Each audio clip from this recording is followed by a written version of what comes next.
आखिर ऐसा क्या हुआ कि पासी समाज जो कभी अवध की धरती पर साम्राज्य खड़ा करता था, आज अपनी ही मिट्टी में पहचान खोज रहा है?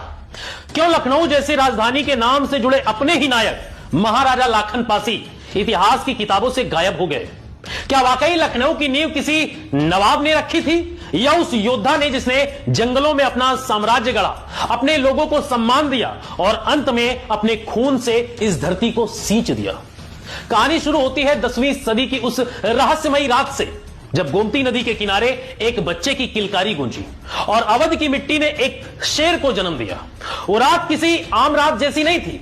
आसमान पर बादल गरज रहे थे, हवा में अजीब सी सनसनाहट थी। गोमती नदी के किनारे बसे एक छोटे से गांव में पासी समुदाय के मेहनतकश परिवार में जन्म होता है लाखन पासी का। गांव के बुजुर्ग कहते हैं कि उस रात बिजली कड़की और आसमान से एक तारा टूटा। लोगों ने कहा यह संकेत है किसी महान योद्धा के आने का। लाखन के पिता ने उसी रात एक सपना देखा, एक छोटा सा शेर जो पहाड़ पर चढ़कर दहाड़ता है। सुबह उठे तो मानो दिल में आवाज थी, मेरा बेटा राजा बनेगा। और सचमुच वो बच्चा जल्द ही जंगलों का नन्हा शेर बन गया। 7 साल की उम्र में जब गांव पर डाकुओं ने हमला किया, बाकी सब झोपड़ी में छिप गए, पर लाखन नहीं छिपा। वो झाड़ियों में छिपा और पत्थर से डाकू सरदार को ऐसा मारा कि वो धड़ाम से गिर पड़ा। गांव वालों ने पहली बार जाना ये बच्चा सिर्फ बहादुर नहीं, जन्मजात नेता भी है। जवानी की दहलीज पर पहुंचते पहुंचते लाखन पासी की आंखों में एक ही सपना पल रहा था, अपने लोगों को एकजुट करना। वो दौर था जब अवध की धरती छोटे छोटे कबीलों में बटी थी। कहीं ठाकुर, कहीं राजपूत, कहीं जंगलों के सरदार, सब आपस में लड़ रहे थे।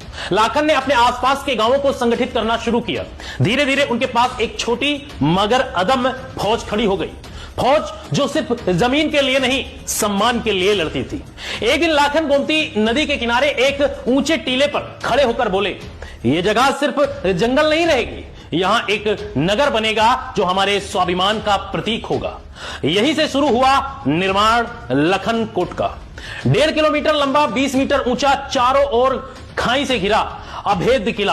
हर पत्थर में लाखन की मेहनत थी, हर दीवार में पासियों का गर्व था। यही किला आगे चलकर बना लखनवती नगर, जिसे उनकी प्रिय रानी लखनवती देवी के नाम पर बसाया गया। और समय के साथ यह नगर लखनऊ कहलाया। जैसे जैसे लाखन पासी की ताकत बढ़ती गई, अवध के डाकुओं और कबीलों की नींद उड़ गई। वे डरने लगे कि अगर ये पासी राजा आगे बढ़ा तो उनका वर्चस्व खत्म हो जाएगा। फिर रची गई साजिशें, कई छोटे युद्ध हुए, हर बार लाखन विजयी रहे। उनकी रणनीति, उनकी फुर्ती और उनकी तलवार हर बार दुश्मनों को पीछे छोड़ देती थी। लेकिन असली तूफान तो अभी बाकी था। 11वीं सदी के उत्तरार्ध में उत्तर भारत की हवाएं बदल रही थी। सैयद सालार मसूद गाजी, जिसे लोग गाजी मियां कहते थे, अपनी फौज लेकर अवध की ओर बढ़ रहा था। उसकी नजर थी लखनवती पर। गाजी जानता था कि लाखन पासी को हराना आसान नहीं है, इसलिए उसने धोखे का रास्ता चुना।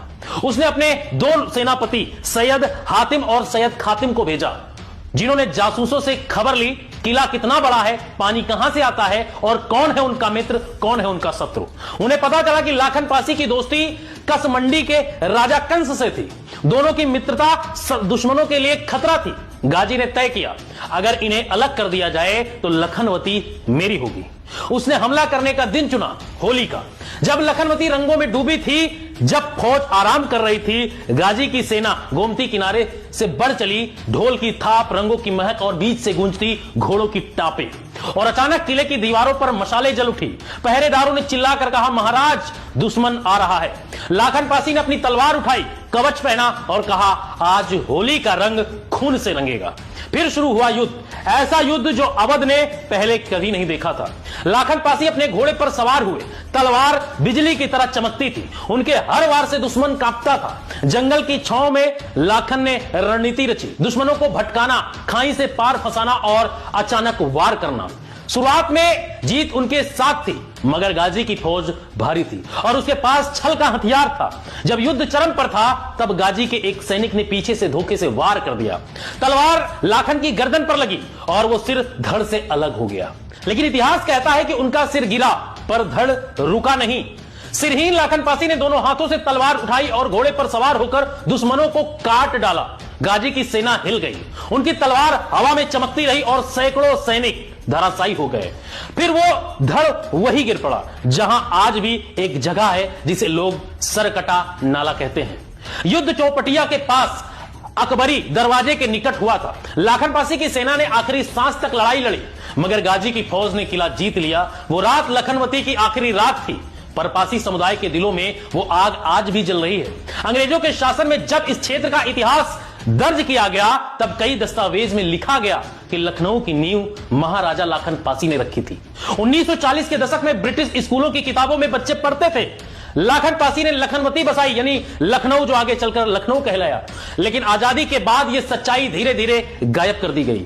इतिहास की किताबों में नवाबों की गाथाएं बची, पर उस पासी नायक की कहानी मिटा दी गई जिसने इस धरती को खून से सींचा था।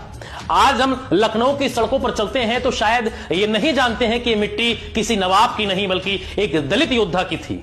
जिस टीले पर आज किंग जॉर्ज मेडिकल कॉलेज खड़ा है वही कभी लाखन कोट था। अवध का शेर महाराजा लाखन पासी का किला, उनका नाम भले ही पाठ्यक्रमों से मिटा दिया गया है, पर उनकी गूंज इस शहर की हवा में है। सवाल यह है कि क्या ऐसे सूरवीरों का सम्मान सिर्फ लोक कथाओं में रह जाना चाहिए?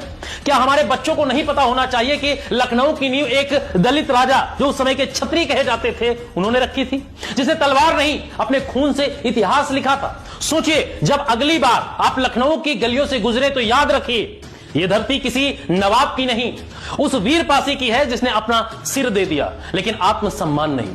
महाराजा लाखन पासी की तलवारें भले ही अब खामोश हैं, मगर उनकी पुकार आज भी गूंजती है, सम्मान की, स्वाभिमान की और सच की।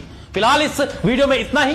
वीडियो कैसा लगा आप लोगों को कमेंट में जरूर बताइए और वीडियो को दूसरे तक जरूर शेयर करें। मिलते हैं किसी नए टॉपिक के साथ, तब तक के लिए जय हिंद।